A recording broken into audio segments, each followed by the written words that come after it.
ইসলামের মৌলিক নিয়ম হলো, যেমনটা আমি আমার আলোচনায় বলেছি, যে ইসলামের তৃতীয় স্তম্ভ হলো জাকাত।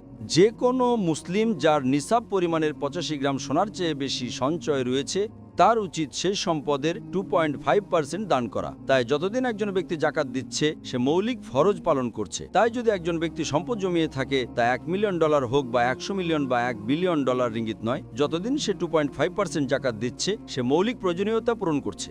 তাই সে মৌলিক ফরজ পালন করছে। যদি সে জাকাত না দেয়, তবে এটি একটা সমস্যা হবে। যেমন আল্লাহ কোরআনে সূরা তাওবা অধ্যায় নম্বর 9 আয়াত নম্বর 34 বলেছেন, দুর্ভোগ তাদের জন্য যারা তাদের সম্পদ আটকে রাখে, এবং আখেরাতে আল্লাহ সেই সোনা সম্পদ নেবেন এবং তা জাহান্নামের আগুনে উত্তপ্ত করে তাদের কপাল এবং পাজরে ছেঁকা দেবেন।